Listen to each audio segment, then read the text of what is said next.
I realized that I was impressed. I surprised myself that I'm like, God, I'm not a schmuck. I'm not being seduced by all the magic that the movie business throws at you, because it does. I mean, I'm sure. Warner Brothers, these studios, they make you feel like you are. You're the man. Oh my God, you can't even imagine So the psychological. stuff they do. I mean, like, you go to a premiere in New York City, it's like a 4-bedroom suite on the park, and I realized this is all nonsense. Dude, we all have the best time ever to start a small business. If I'm not going to be 100% in, I'm not going to do it. Come on, man, just be yourself. Yeah, and just show up as yourself. if you don't realize what I'm really about, I'm about freedom, family, and my country. Basil, How are you? cheers. Cheers. Thanks for coming to the pit. Jersey Shore guy. Yep. Give you a little basis about what this is all about. Is I was somebody who didn't do well in school. I was struggling to come up in my career in business and finance. And I was like, man, I wish I had more things to grab onto. I wish I had things that were more cost effective. And mentors were 30, 40 grand. And when you're making 40 grand, you don't have that type of money. So Evan and I came up with this concept. Let's talk to the business owners we're friends with around the pit and try to inspire people. And you don't always have to go the traditional route.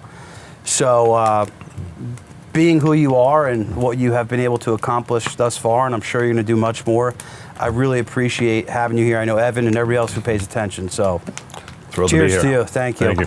So as I was doing my homework and doing some research on you, I said, you know, what is this guy about? What's his movies about? Let me get a little bit more color. And, you know, to Craig's credit, he wasn't telling me much. And I said, I want to read this guy. There's not a ton of stuff on you online, by the way. There's a lot of reasons for that, Yeah, by the way. I'm sure there is.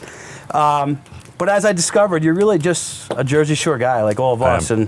And I love that, dude. And again, thank you for coming. So cheers. No, I appreciate it. No, we there's not a lot. It's funny because my wife today was like, your office in New York doesn't have an address online. I'm like, well, honey, there's a reason for that. Like, I want to be as down low as possible. Like, I don't care about any credit. I don't care about any press.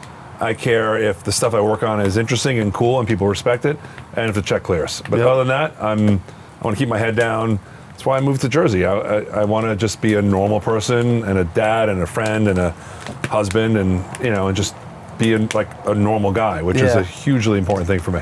It almost probably is a lot of pressure. Like all of a sudden you have this fame and you want to just be looked at as like the normal guy who can chop it up in the backyard here, having some high noons with us. And sometimes that's probably difficult. Believe it or not, it's never been difficult. One, it's a very humbling job. No matter who you talk to, you can talk to Harrison Ford, Brad Pitt, you can talk to people just starting out. It's a constant humiliation and failure, and that's fine. I'm not in a bad way. You learn how to fail. Eat crow. And eat crow. And you learn that there's somebody else that's going to be better than you or younger than you or works harder than you, and that's fine once you get to peace with that.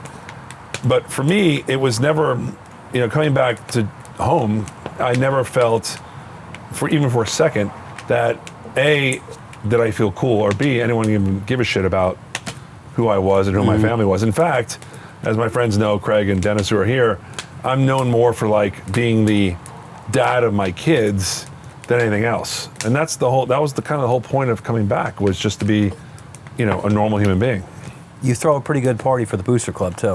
I do, and my wife has an incredible store in Spring Lake. And I do love, I have to say, I cannot tell you how many times I'll run into somebody in town and they'll be like, oh my God, you're Natalie from Warm Shop's husband. I'm like, I am. And that's amazing. You should get that on your license plate. I wish, trust me.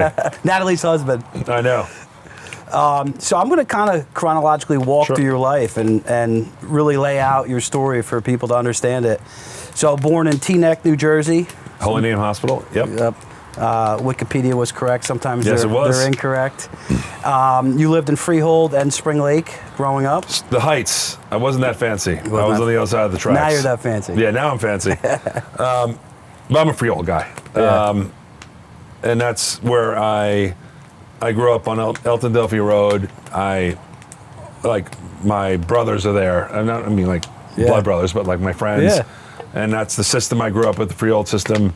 I went to CBA, but still my friends that I grew up with are still like family to me. It transcend friends. They're like family to me. Yeah, no matter how long it's been, you get together. 100%. Yeah, you never missed a they're beat. completely amused that I'm back here, which is, and confuses them, but it's amusing for them. I'm going to get into that, how you kind of ended up back here and why. As I was watching that interview with Zangle, you were talking about you were coming back every summer. Yes. For like 6 or 8 years. Yeah. When you're doing that, you probably knew in your head eventually you would end up back here. Someday. Yeah. So, basketball guy, and I'm going to get to why basketball was so important, to your career and where you're at today. Played at CBA. I think I was reading an article, or maybe again it was on the interview. You didn't really love what you were doing at CBA in a sense of basketball. I have a lot of regrets because a CBA, we were nationally ranked my junior and senior year. I played with great people. We were great. And I think my regrets were more of I had an incredible opportunity that I didn't grab. Mm-hmm. And in fact, I was kind of scared of the pressure. Because my junior year, it was John Crotty and Steve Paterno, Mark Dowdell, Dave Altaver. At one point, we were like 11th in the nation. And I was supposed to, going into my senior year, I was supposed to be one of the next wave of CBA guys. And I practiced all summer. I was incredible in practice. The first 4 or 5 games, I was great. And then all of a sudden, I got the yips. I don't know what it was, but I just froze. Mm-hmm. And it really kind of, it freaked me out because I never thought I was going to be like a college basketball player, although I'll tell you about my Raleigh Massimino story in a second. But I said, okay, if I'm a guy who is folding under pressure, what's going to happen when I'm like an adult and have a job? Like if I'm a pussy now, I'm going to be a pussy when I'm 25. Yeah. And it really got me in your own head. In my own head. And the thing about CBA is really strange for me because I love girls back in the day, and I was a Freehold guy, and not a lot of people from Freehold went to CBA. And so I would get on the bus at like 7:15 in the morning, I'd get home at like 5 o'clock, and in that time frame, I never even saw a girl within 20 years of my age, and it drove me nuts. Mm-hmm. And I had a lot of resentment towards the school for a number of reasons. The irony is, since I've been back, I've kind of fallen back in love with the school. It's a different school. I see it from a different perspective. And my son, next year, will be a freshman there. And I never asked him to go. He did it himself. He wanted to go. He wanted to go. And so, the whole cliche about I met your son is like, you want your kids to be better than you. Mm-hmm. And that's like clear evidence that my son is smarter, tougher, and more wiser than me.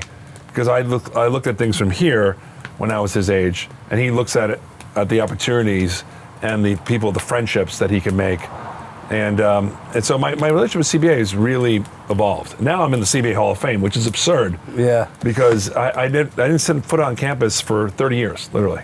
So when you were going through that as a younger guy and you matured and went out to Hollywood, you really utilized that fear and emotions that you had, that regret, to say, I'm never going to do this again. So for the young person who's maybe paying attention, had a business failure, or maybe didn't do well in school like I didn't, that stuff is all behind you. You're able to take that, channel it, and propel yourself to success. When you've been anointed going into your senior year as someone that could be one of the great, like third team all-state basketball player, and you've disappointed everyone. And you've seen it. Like you're in games, you see that it's the crowd, the other crowd abuses the shit out of you, but even your own crowd and your parents and your teammates, your coaches, you just see that disappointment and you learn how to deal with failure. Mm-hmm. As awful as it is at that point, so good for you. It's so good for you. Yeah. And the thing about the film business is the failure is so spectacularly public. Yeah. Like if you work on a movie and it's terrible, your name's on it, and you have to screen it. You have to screen in front of people, and people boo. They walk out, and you're sitting there, and you just have to take it in. Like I learned early on that failure is fine.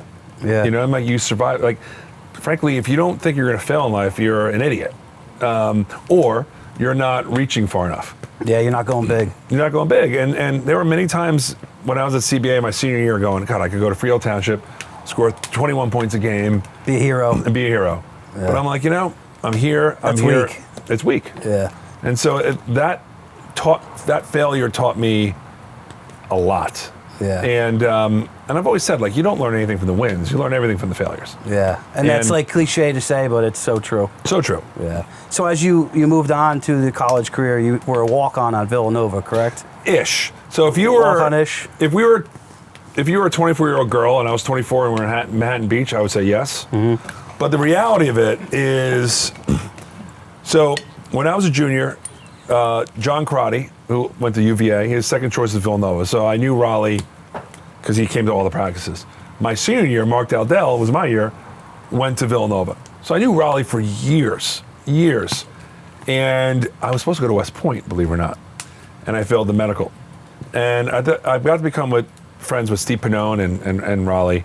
Not friends, but... Yeah. And Raleigh would always be like, hey, man, Villanova is, walk-on central, Pat Enright, the big shot in 80, in whatever it was, 80, whatever it was. Thank you, High Noons. But come to Villanova and be a walk-on. You're great. You have heart. Blah blah blah blah blah. I'm like, okay, Raleigh wants me to be a walk-on at Villanova. I go to Villanova, do all the fall workouts. Like Jay Wright's there and all these people, and I show up. And we're running at like 6 o'clock in the morning. It's awful till we vomit. It's terrible. But I'm like, oh look, I'm practicing with the team. I'm at Villanova. I have like a jersey, but like a T-shirt. And then Raleigh shows up for the first time, and he's walking across the court. And I ran up to him like, Raleigh, hey man, hi sir, I'm here. And he's like, who the fuck are you?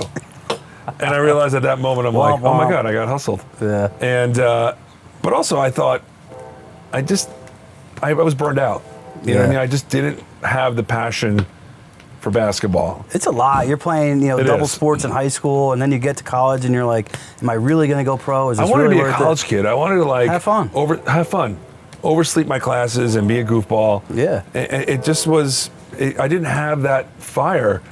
And listen, again, it's something as a dad you have to be very wary of your own kids. And my parents never pushed me; they were great.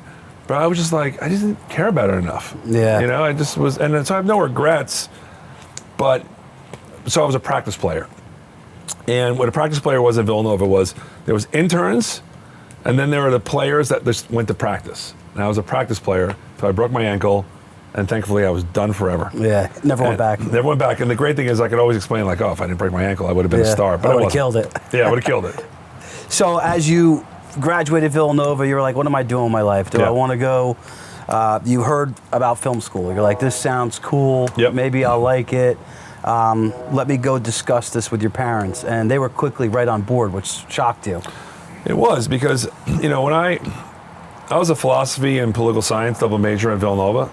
And the reason why I was a philosophy one was they had the highest LSAT scores. Mm-hmm. So when I didn't get into West Point because of my eyes, my family was very, very, and I had Bill Bradley write that letter of recommendation. I was supposed to be in, and did I want to go? I wanted to go when I was younger. I mean, who doesn't want to be a soldier when they're young? Yeah.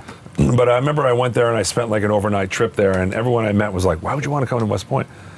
So I was relieved when I didn't get in, but I felt the disappointment in my family. Yeah. Which is, you were supposed to be like a senator, through West Point, because my uncle went there, blah, blah, blah. And they're like, okay, well, if you go to a good law school, be a good lawyer, you will be forgiven. In retrospect, I realized all that was in my head. My parents and my grandparents and my aunts and uncles, no one thought about that at all. They just wanted the best for you. They wanted the best for me. And so I was supposed to go to law school. I didn't want to go to business school because my father from Freehold would commute every day into the city. And that was before ferries. It was an hour and a half each day. He'd come home at 8 o'clock at night, wiped out. Yeah, it's a lot. It was a lot. I couldn't be a doctor because I'm a puss. Mm-hmm. So I'm like, I'm going to be a lawyer. I didn't even know what that meant. And this was a period of time when film schools started exploding. And you got to understand, when I was growing up, what you loved and what your hobbies were had no application to what you could be when you grew up. Yeah. And I love movies. I mean, I remember my dad, when we first bought our first VCR, we would get movies every Friday. Well, he would go to a video store with me, come home with like 6 movies, and I'd watch 6 movies a weekend. I love movies, but like So you were always a movie buff. You were always into it. Always, but I was. Where'd you go? Blockbuster? Yeah, like it was like Blockbuster. local ones. But I was always an athlete. I always loved sports. I didn't think I was going to play for the Mets. It's an alien, like foreign. It's far out there. So far out there. And at a Thanksgiving dinner, just to mess with my parents and everybody, and I said, guys, I make an announcement. I don't want to go to law school. I want to go to film school, hoping to piss everybody off. And they're like, that's a great idea. I'm like, seriously? They're like, you'd be perfect for it.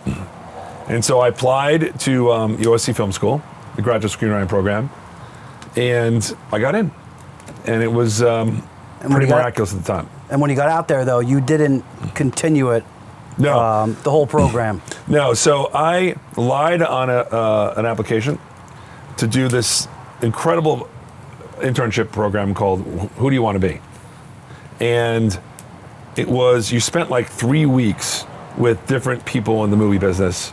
And the whole point was after this internship, you were going to go, I want to be an editor or a producer or a writer or a director, whatever it is. Now, I didn't want to say I lied, but I thought it was between the 2 years. I thought it was before your first year, but in fact, it was between the 2 years. And so I came out and I did this internship before I started USC. And it was incredible. I worked on Jurassic Park. I worked on this great Walter Hill movie called, I forget what it's called. It was Ice-T and Ice Cube. Unforgiven, worked with the editor on Unforgiven. Like, This is all as an intern. all as an intern. And so you spend 3 weeks with these people.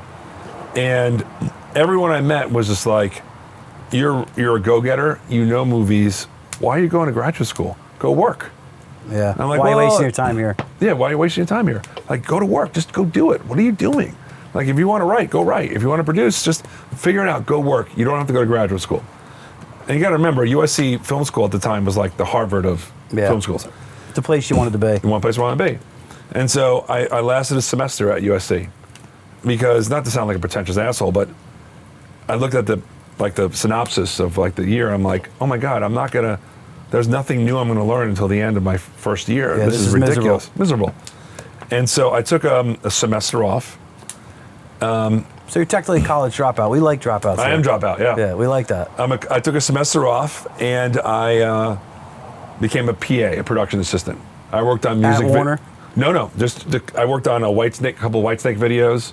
I worked on like commercials, like industrial films. What's a Whitesnake video? Remember Whitesnake, the band? Oh, the band. Yeah, David Coverdale. All right.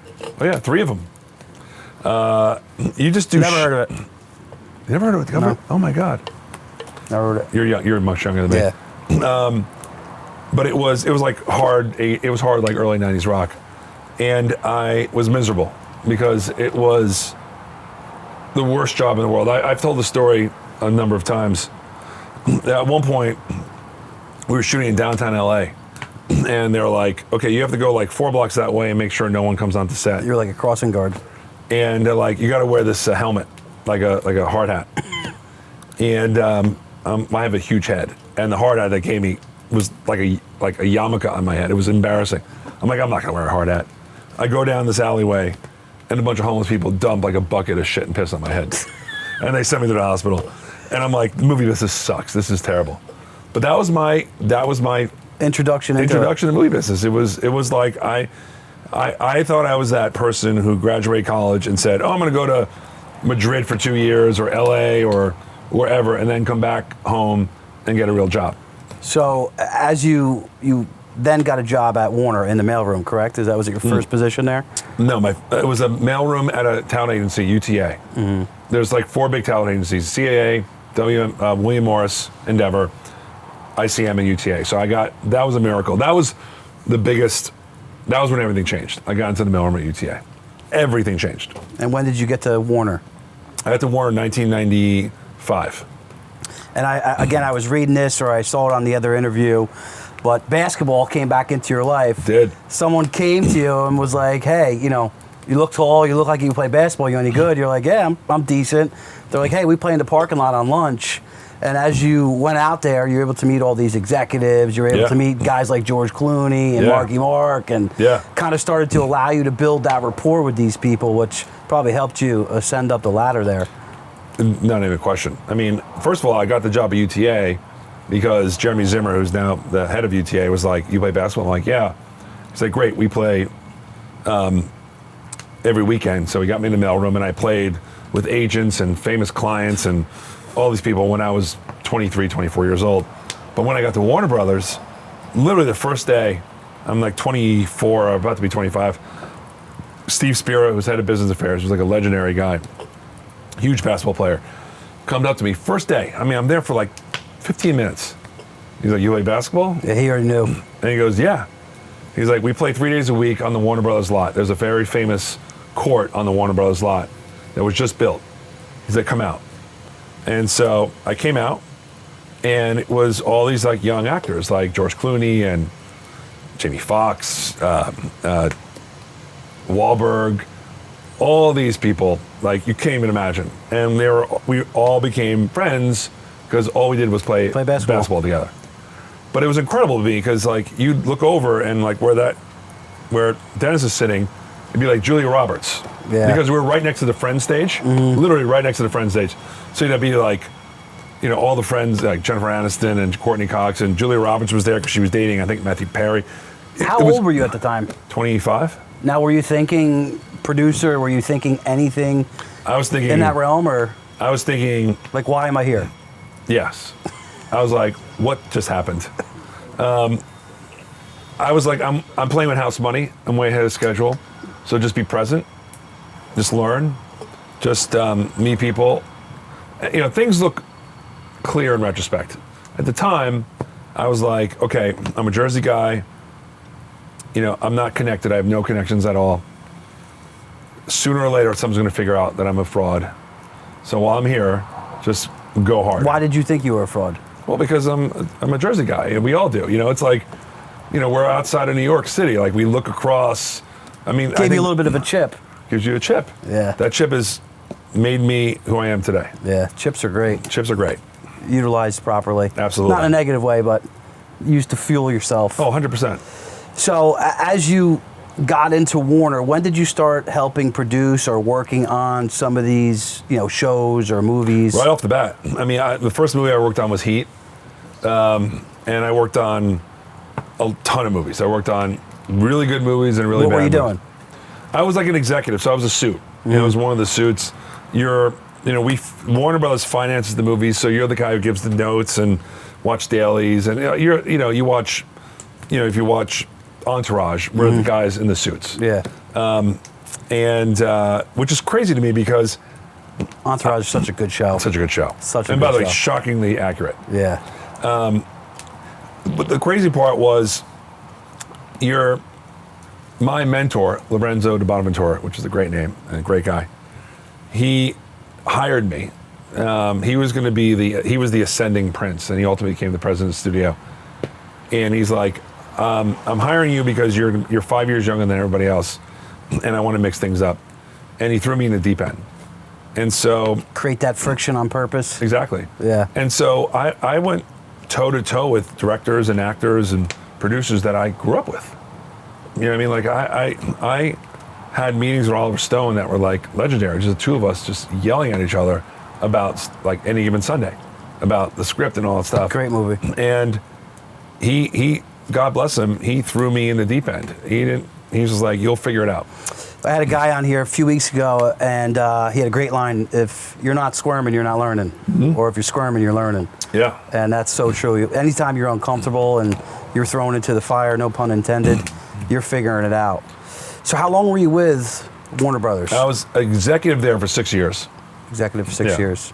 And then were you sitting there going, all right, kind of getting a feel of what this movie game is about? Did you then have those aspirations to say, I want more monetarily, I want more control, I see this differently? Not that you thought negatively of Warner, but when a business is that big, sometimes they move a little slower. So at a certain point, I had a great stretch where I was I bought the script for Training Day and I put it all together myself. I did the remake of Ocean's 11. I got Soderbergh when he was still right before Aaron Brockovich comes out, and that came together in a big way. Now, you purchased it with your own money, or you're saying with No, Warner? from the studio. Yeah, I was the guy that put. And then, What does a script go for? What do they cost typically? well, Training Day at that point it was scale, so it was like 140,000.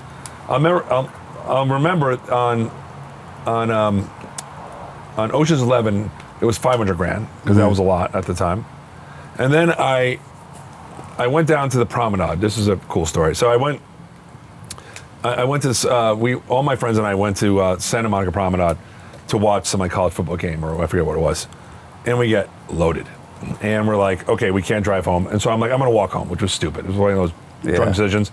And after like walking like an hour and a half, I'm tired. I was like, I'm tired as hell. And there was a movie theater there called the New Art. And there was just this Norwegian film, and I'm like, this sounds pretty cool. I'm gonna go in and watch it, eat popcorn, sober up, and then leave. And I loved the movie, and I bought the remake rights and developed a script. It was supposed to be Jonathan Demme and Harrison Ford. They fell out, and I watched this movie that I thought was good, not great. But I'm like, I met the director, and the director was like, this guy is a fucking genius. And I hired him for his first big studio movie, is Chris Nolan, who's now like one of the great directors in the last like 30 years. And so I had like these incredible stretch of these 3 movies, but I was still pretty unhappy. And momentum on your side. Momentum on my side. And my like I would call my dad, I'm like, I'm not satisfied. He's like, what are you, nuts? You're at Warner Brothers, just shut up and do the work. And I'm like, I want to do some smaller movies, I want to do some bigger movies, I want to just grow. What were you not satisfied with? How many movies you were producing, not having ownership in it? What was it? That came later. I felt like I was very restless. And I've been restless for a very long time. Like you were being put in a cage. Put in a cage, by the way, a gilded cage, but a cage. Yeah. And at the time, this company called Intermedia came up. It was the biggest independent film company in the world at the time. They raised all this money. And they went around the studios and they went to like someone at Universal, someone at Disney, and to me, and said, we'll pay you more money than you could ever imagine. We want you to help run this company. And I looked at the numbers, and it's kind of a little bit like this like PGA Saudi thing. I'm like, how do I say no to this? Yeah. This is more money than like... I'd be kind of stupid not to take this. It'd be stupid not to take it. So I took it. And it was a great 3 years. We got nominated for like, 7 or 8 Oscars, and we did Terminator 3. We did a ton of cool movies. How old were you at that time now? 30. 30 years old. So, and I did that for a while as an executive. But at a certain point, I'm like, okay, as you said before, I want to be more entrepreneurial. I'm tired of being part of a big company. I want to be a producer. I want my name on the movies. I want something different than I have now. You're there for 3 years. You start to say, hey, I want to achieve more for myself. I want my name on the credits, first one. And as I watch your movies, and I've obviously watched them in the past, The Town was one of my favorite movies. Thank you. And I, to be very honest, I don't usually watch the credits. I don't know who a producer is. I'm not really familiar with, smaller names in the movie business that may be an actress or an actor. So when I heard your name and I did a little bit of research, I said, oh, he did The Town. The Town was a great movie. But anyway, I'm jumping around. You start saying, I want to go and launch my own studio. Talk about what that entails. How do you go and do that? What type of capital does it take? What type of people does that take? Talk a little bit about that and what you were thinking at the time. I mean, I think there's kind of like 2 paths you could take in business. And I'm not saying either one is better than the other. Mm-hmm. One of them is I want to be part of a larger corporation, a larger team. And entrepreneur. Pardon me? It's called an entrepreneur. Entrepreneur, yes. Yeah. And the advantages of that are safety, comfort, health plan. Sounds soft. But also you understand how to move up. They give you a roadmap of how to move up. And also, at least in the film business, information. Yeah. Like you're around information, you're around like what's supposed to be good, supposed to be bad, who's hot, who's not, or you're, entrepreneurial, kind of a small business owner. Which at the end of the day, when you're a producer and you're running a production company, you're a small business owner. And after most of my life, I mean, at that point from like 24 to 30, actually no, 33, I was part of a bigger group. And I was like, God, I want to see, there's the classic, I want to bet on myself. I want to see if I'm as good as I think I am. Yeah, you've been having these great hits. Exactly right. And, I will say that there are many times as an executive, I'd look at a budget of a movie and I would see a line item for a producer for like 450 grand. And I'd be like, who is this person? And they're like, oh, that person's not involved in it. It's just like an old historical cost. I'm like, well, that's more than I'm making. Like, and I got the movie made. And so I saw a lot of people making on the money. And so I thought to myself, why not me? Why not me? And I knew it was terrifying at first. Because I went from an executive that had. Did you start to flash back to that senior at CBA? This is going to bring pressure. It's out in the public. Am I going to fail? Yeah, because when you play on a good team, sometimes if you're having a bad game, you can just set picks and have some rebounds. Yeah. But when it's that's the difference between like basketball and baseball, for instance. Like when you're on the mound, there's no hiding. Yeah. And all of a sudden, I felt myself on the mound. And that does something special to you sometimes, though, in a good way. It does. I mean, listen, it changed everything for me. When you realize this, like, it's a very like salient, incontrovertible fact, which is, if I'm not working on this, nobody else is. It makes you work really hard. Yeah, it's like this all of a sudden fear of failure that just pulls you. I'm taking this leap of faith. It's all on me. It is. And I actually, and I always call it the blank page theory, because there are these things called buck slips that everyone uses in the movie business. They're like these little cardboard things like this big. And the buck slips always have all your projects or your clients on. And sometimes there's 2 or 3 pages of it, and they're clipped on. And I'll never forget the first day I became a producer, I looked at my buck slip, and it was empty. I'm like, oh my God, I'm starting from scratch. And there wasn't even a second that I was nervous about it. I'm like, okay, now is the moment to redefine myself. Who do I want to be? Like, let's build. And I started building from there. And now you're totally by yourself, or you brought 5 employees over? How many people were working with you? At that point, it was about 7 of us. 7? Yeah. And did you have to have a capital raise? Were you funding it out of your pocket? All through Warner Brothers. So Warner Brothers was funding? Yes. Yeah, got it. And now what type of raise does that start with? 5 million, 10 million?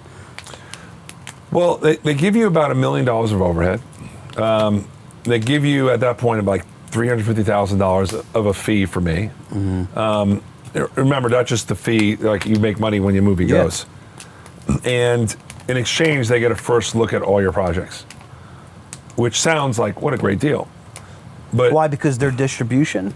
Yeah, because they're looking for people to create projects to put in their pipeline. Warner Brothers at the time. Well, every studio, Netflix, Hulu, Amazon, Apple. I want to talk about Netflix next too. Yes, but but at a certain point, I'm like, okay, I could have my bungalow with my staff and my own insignia and all this other nonsense. But at the end of the day, I was an employee of Warner Brothers. Yeah, you were building a business within a business. I was building within a business, but I didn't realize that at the time. I thought I was building a business. But over the course of 5, 6, 7 years, I realized this is a masquerade. That what Warner Brothers and all the studios do. They control you. They control you. Now they'll say, hey, take the Warner jet and look at the Warner house in Acapulco. And you're feeling great, and meanwhile, they're owning your biggest movie. And exactly right. So at that time, though, so they're giving you $1 million for overhead. Let's just call that some cameras, some payroll, maybe an office. You have a movie that hits. They do the distribution. In that scenario, in that structure, let's just say it does $100 million for conceptual purposes. At what point is Warner cut off? What is the split? I can tell you, because I worked on a couple of movies that were pretty good, but I had one great year. my first great year. We had Brooklyn's Finest, which was an independent movie. Yep. We had Clash of Titans, which at the time made $500 million, which is about the equivalent of $700 million now. We had The Town, and then we had The Expendables. And that was all underneath Warner's cap per se? It is, but Brooklyn's Finest and The Expendables were not Warner movies. One of them was an independent movie. The other one was Lionsgate. Those 4 movies probably grossed, I don't know, $1.4 billion. In 2010, 2012, that was? And I saw 0. Wow, back you in. saw 0? 0. So that's when you said, This is bullshit. I'm getting robbed Yeah. for $1 million. I'm Yeah. playing small ball. I need to step outside this court. And plus, I realized that I was impressed. I surprised myself that I'm like, God, I'm not a schmuck. I'm not being seduced by all the magic that the movie business throws at you, because it does. I mean, I'm sure. Warner Brothers and these studios, they make you feel like you are. You're the man. Oh my God, you can't even imagine It's so the stuff psychological. they do. I mean, like, you go to a premiere in New York City, it's like a 4-bedroom suite on the park, and I realize this is all nonsense. This cost them 10 grand, and they're making millions off me. And so after that year, 2 things happened. One, I'm like, I haven't seen a dime. And 2, I'll never forget, it was the Saturday morning that The Town came out. And we never thought The Town would do well. We thought it never tested well. And That's crazy because that is an awesome movie. I know, in You get done retrospect- with that movie, you're like, let's go to Boston. well, the funny part is, I used to come, we were shooting, at the end of Clash of Titans, we were shooting The Town. And I'd go through customs in the United States, and they'd be like, what are you here for? Like, I'm doing a movie. What movie? The Town. Like, they're like, who's in it? I'm like, Ben Affleck. They're like, loser. John Hamm. They're like, who? John Hamm from Mad Men. Like, who cares? Jeremy Renner from Hurt Locker. Like, what's that? And Blake Lively from Gossip Girl. They'd be like, what? And it was a joke. It was like it was one on the end of the bench at Warner's. And so I felt like there were movies that no one cared about that I made into great, but I didn't see any money, especially The Town. So The Town comes out Saturday And that's morning. also frustrating. It's very frustrating. Let's be honest, we all have a little bit of an ego and we're working hard, and you see something come together, you have the vision, you're able to articulate it and communicate it out there to have that success, and now you're keeping all the money and you've been hating on what I was building, and now Yes. I didn't see a dime for it. I would be out in a minute. Well, and I think I'd be fired quick. Where it really changed, I will never forget this. I'm in the car with my wife, and the chairman of the studio calls me. It's a Saturday morning of The Town, and it opens up huge. And he calls me up and he's like, hey man, The Town's great, congratulations. So what's happening with Clash of Titans 2? I'm like, what? Like, are you Just kidding me? overlooked it. And God bless my wife, who is amazing. That moment on, she's like, you have to stop with your loyalty to Warner Brothers. You attribute everything to them. Like, you attribute like your success. You're better than that. Like, you don't. You don't owe them anymore. Exactly right. Yeah. And she was right, but it took me years to But figure that's that the out. loyalty to you. That's a good character trait to have. You were loyal to them, and they did allow you to make this movie, which catapulted you into doing what you do now. It is. So moving forward, you say, I'm done. I want to get out from underneath Warner Brothers. Now you're going into your own studio. We talked about $1 million Yeah. payroll from Warner Brothers. What does this new investment cost? How many employees did you take with you? I took everyone with me. Problem is I didn't pay myself. And I think my biggest piece of advice to anyone starting out is you have to think that you're going to be the last one to get paid. Like, your employees, your investors, they all get paid, and then it's you. And Short-term pain for long-term gain. exactly right. And I think that when I left to become an independent producer, everyone thought I was insane, because they're like, you're supposed to, everyone wants to be an independent producer and then become at Warner Brothers. You're doing the opposite. You're insane because they're the sheep. You're the exactly guy who right. thought outside the box. And I'm like, I want some financial upside. I want some creative upside. I want some ownership. And I want to bet on myself. Did they limit your creative side? You know, Oh, yeah. It was like, big time. Oh, my God. You would have notes from 15 different people. And I'm like, I'm going to bet on myself. And at the time, I thought I had 2 greenlit movies. So I'm like, okay, these 2 greenlit movies will cover me financially. They're ready to go. Ready to go. I leave Warner's. Those 2 Greenland movies turned into red light movies. They disappeared, and I was in a bad place. You know, it was. I didn't know what I was Thinking doing. it was all going to go away. I actually didn't know what was going to happen. All I knew was I may have miscalculated, and the isolation. The thing about the movie business, and I'm not sure if this is like this in every business, but especially the movie business, like success, like you have success, people like swarm you. Yeah. If there's even a small, even wisp of failure, Yeah, people run for disperse. the hills. And Not the loyal ones, though. not the loyal ones. And I have to say, most people was loyal to me. And again, a lot of it's in my head. But even, you know, I got an office in Santa Monica because I live in the Pacific Palisades. And I felt isolated. I felt like You're on your own island. I'm on my own island. And thank God, you know, I had support of my friends. And a lot of my friends were very powerful people in the movie business. And my family, and my wife, and my kids. And I'm like, okay, maybe I miscalculated. But we all miscalculate in life. Yeah, so what? Keep So what? going. And the first movie we got made was John Wick. And the whole cliche about putting up your mortgage, like I literally didn't get paid a dime. I took a loan out on the house and put it in John Wick. If you don't mind saying, what was that investment at the time?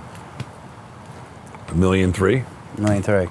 So that was a lot to say, hey, I just had 2 movies kind of fail. I'm fully out here on this island by myself. Oh, we were doomed. I'm going to lever my house where my wife, did you have kids at the time? Oh, yes. Your wife and kids were.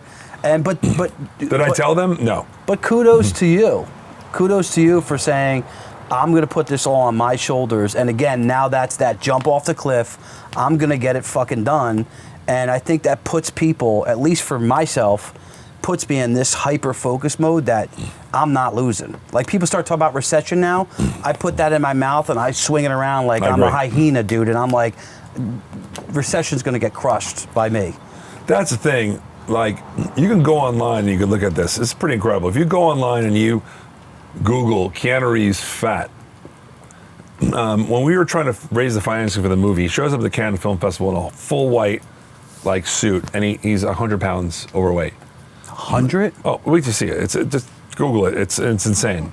Wow. And we were doomed. Like, all of a sudden, the budget of the movie was getting reduced. And not only was I not making any money on the movie, I was owing money on the movie. And I took this money out of the house. What do you mean owing money on the movie? So when you defer your fee, that means that you're not going to get paid any money and it comes out later. As a producer? As a producer. This dipshit who worked for me screwed up and deferred my fee twice. So in other words, I needed to make my entire fee once, and that paid off somebody else. Then my entire fee a second time in the back end, paid off somebody else, and then I saw money. Got it. And so I'm like, okay, lesson learned. Whatever. It's a movie about a guy avenging his dead dog and a stolen car, and Keanu Reeves is cold as ice, and a bunch of stuntmen directed the movie. We're doomed. But it's okay, whatever. You got to learn a lesson. And then the second movie we worked on was Sicario. And Sicario, all of a sudden, it was one of the hottest directors in Hollywood, and it was Emily Blunt before she was cool, but it was Benicio del Toro and Josh Brolin, the dailies, every day we shoot. That movie's crazy, by the way. It's crazy. I got to ask you a question. I have a conspiratorial part of my brain. I think we all probably do, if we're honest. You always hear people talk about, government entities like dripping stuff to Hollywood. You watch that movie and you think about, even today, what's going on at the border and all the cartels, the human trafficking, and you're like, is this something that like people drip over the Hollywood and they get this type of story, or some writer just came up with this? Well, the writer is Taylor Sheridan, who does Yellowstone in 1883 and all that other stuff, and did Wind River and the sequel. His brother is a journalist, worked on the border. He's a Texas guy. It all comes from his head. So he had local, intel he was seeing. Totally. And he's just a beautiful writer. He's a great writer. And the specificity and the reality of that is his genius. Mm-hmm. And so when we made Sicario, we're like, I remember thinking to myself, Sicario's gonna be great. John Wick will be a direct-to-video movie. That's fine. What does that mean? No one will ever see it. So No one will care. So we finished John Wick, the same movie everyone's seen. First one. We show it to every studio in Hollywood, every single one, and everyone passes. And I'll never forget it because I was at the shore at the time, and Erica Lee, who's the president of my company, who's like my right hand, was like, "Don't you want to come back for this screening?" And I'm like, "I can't do it. I'm gonna have a heart attack." But keep me posted what's going on. I need to sit on the beach and relax. Exactly right. Yeah. I go, keep me posted. And of course I'm up till like 2 a.m. and I'll never forget, she texted me going, Tony Safford from Fox walked out after like 20 minutes. And he was in the middle of the row, and it was I'm like, fuck Tony Safford, who no longer has a job. And Yeah, fuck that guy. everybody passed. And I'm like, all right, I thought the movie was I actually love the movie. I'm in the minority, it's a piece of shit. Moving on. And Lionsgate bought it, that's a studio, but they gave me no money up front, zero. But they said you could own the movie.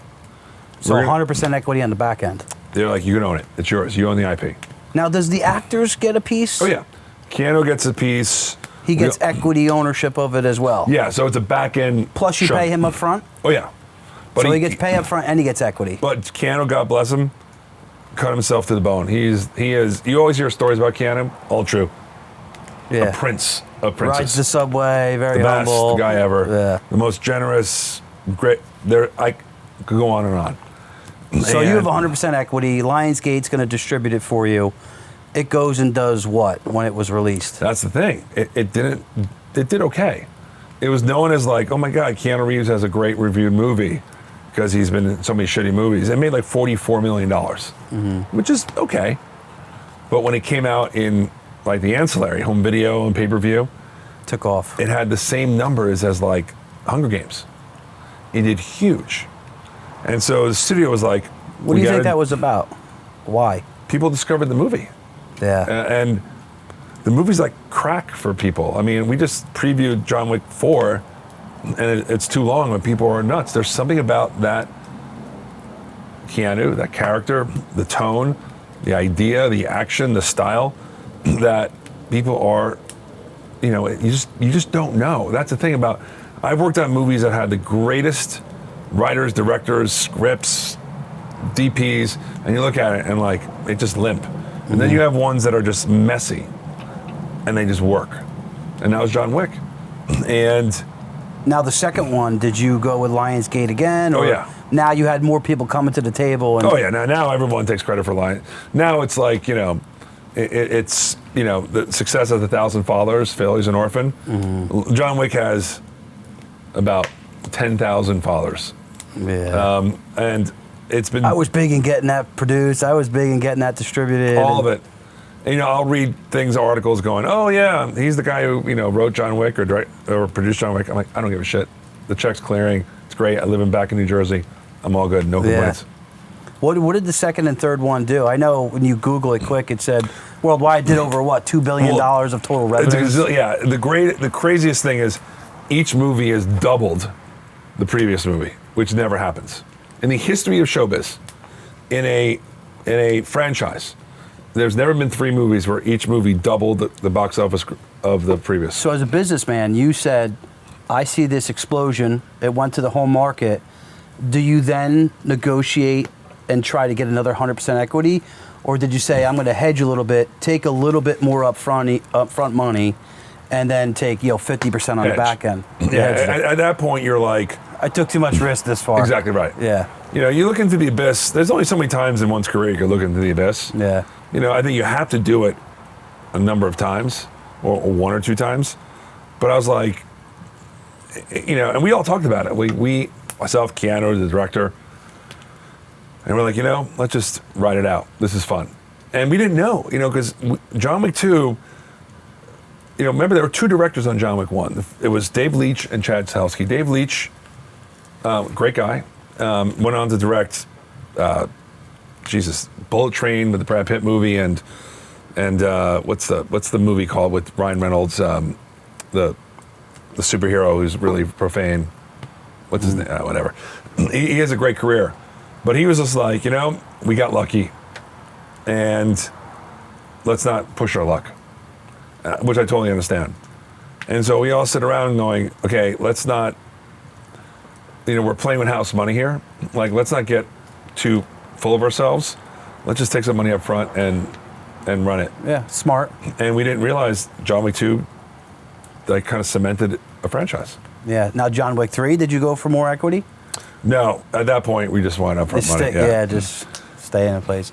But it's a balance, don't get me wrong. Yeah.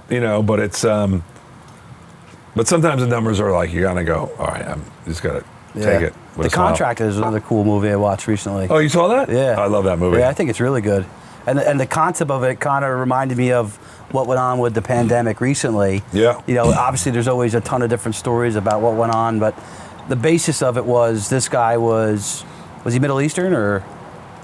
He was, yes, but yeah, he was Middle Eastern. He was supposedly making a Bad guy. bioweapon. This Yeah. guy got kicked out of the military. Blackwater private contractor said, "Hey, this is national security." He goes and takes the guy out, and then discovers later on that this guy had a cure for some Totally. type of horrible virus. And he was like, the government and these large entities want to just make billions of dollars. But that's the thing that breaks my heart, because the streaming is great and it's been very lucrative for us. And I was going to go here. Where you're going? but it doesn't hit the cultural zeitgeist like movies that come out theatrically. Yeah, go to the And- movie theater. Exactly right. And yeah, I mean, What do you think killed that business? Just the pandemic. immediate yeah. well, I think the two things: the pandemic. I think it's been happening for 10 years. I mean, Yeah, I think the theater owners kind of started not paying attention to the experience of it. Like, the theater started sucking. It was dirty. dirty. The food sucked. It used to be so nice. That was started. The pandemic crushed it. Put the nail in the coffin. Put a nail in the coffin. Now, I don't want to say the coffin because the coffin's kind of creaked open, but and I think it's coming back. But I think it's tough because that movie, The Contractor, was supposed to be a theatrical movie, and I'm not saying it would have been Avatar if it came out, but I think it would have had a more of an impact if it didn't. I'll tell you what, I loved it right in my living room, and I related to what was going on with the pandemic and what happened there. And again, those types of thoughts run through my head, like, what's going on here? Like, some of this stuff is, pretty bogus. So to see a movie that kind of told a similar story, I liked it. So we shot that before the pandemic, which is kind of Yeah, it was crazy. 2019. Yeah. Moving along, you're doing something with Asbury. Asbury Park. Yeah. And you're looking to bring film back to Jersey, and I want to talk about Netflix buying Fort Monmouth as well. Well, so the Asbury Park model, that was before we moved back to Jersey. So I wanted to do lower budget action movies. Action movies under $10 million. I don't know if you guys have heard, like, Jason Blum, the Blumhouse movies, all these great horror movies that, like Get Out and others. I wanted to do he did the horror version, I wanted to do the action version. And because, even though I spent all this time in LA, think about it, I've been in LA longer than I've been in New Jersey, but I was always a mook from New Jersey when I was in LA. And so Thunder Road was, Thunder Road. Yeah. And when it came up to be this low budget, I'm like, I'm gonna do Asbury Park. Now I live here. It is cool. I mean, but now I live here. Everyone's like, oh, it's Asbury Park. Back then, in LA, people were like, where's Asbury Park? That sounds like a cool name. What is that? And so, it's, the world is just getting smaller and smaller. In that, I moved to Jersey to be just a guy that sits around a fire pit, have drinks with my friends like Craig and Dennis, and go to my kids' games and just ride bikes and be like a normal person. Then all of a sudden, New Jersey has this incredibly aggressive tax credit.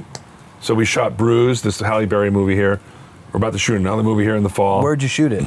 Newark and Elizabeth. I wanted to bring up the authenticity, if I'm saying that properly. Authenticity. Yeah, there you go, thank you. To your movies, right? Yeah. As I'm watching, you're seeing Sicario, you're seeing these movies that are involved with the FBI, DOD, SEAL team, CIA. You really seem to like that community, know a good amount about it, and some of the things that went on, like in Sicario, I'm like, that is definitely real life. Talk a little bit about why you do that. I think you want to make it as real as possible, and I think audiences have this very subconscious sense of bullshit, where they look at it like, this is Hollywood crap.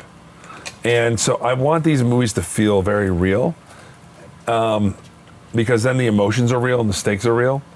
And then kind of underneath that, what I want to do is I want people who are cops or Navy SEALs or DEA or Boston gang robbers to go, God, that is that's what happened. That's how it happens. But I think most importantly, like, that's not my core audience. I think the core audience is like the general audience. I'm convinced, like, that they know when the filmmakers have put their time in. Like, I watched Top Gun 2, which I loved, and those flying sequences and all that stuff, I think that the amount of detail, it kind of brings you into that world, and you're immersed in that world. And so I think, you try to do that with all your movies. All of them. And I truly believe that a great movie is the sum total of a lot of specific moments. Mm-hmm. And I think that's something we really, really push on. Now, listen, I've worked on some movies that are silly, but the ones that I think we're known for, and a lot of them are ones that people don't really know about, like The Private War, which I would have anyone watch, and Hotel Mumbai, and Wind River. I watched that too. The girl that was killed in the middle of the field. Yeah, there's a reality to it, and I'm not. That's just my taste in films. I want a reality to it. Yeah, same. The Town, some of these movies before I knew who you were, and then your name was brought up, and I did some homework. I was like, oh, I love that movie. I like that movie. We Are Marshall. I love this movie. I love We Are Marshall. So, again, I really appreciate you coming out. I know you're a busy guy. You're very busy with your kids. We actually had to reschedule this because you were driving to, I think, Maryland for your son's game. Florida. Jesus. Florida. Yeah. In July. Yeah. Oh my God. Fort Myers. It's gonna be hell. Yeah. You're a busy guy. You're running a big business. Really, what I typically do at the end is ask two questions. The first question is, what would you tell any young business owners, especially here in the Jersey Shore area? What's one thing you would say to him when he or she is trying to pursue their dreams? Don't listen to anyone, and don't be afraid to look stupid. Mm-hmm. And when I say don't listen to anyone is, I opened a bookstore in Spring Lake. Yes, we didn't talk about your wife's store and your bookstore. And my wife opened a clothing store in Spring Lake. And on the bookstore, everyone's like, what are you, nuts? It's like Amazon, the pandemic, blah, blah, blah. And I'm like... People are tired of that. I don't care. Like, I love books, and I'm hoping people agree with me.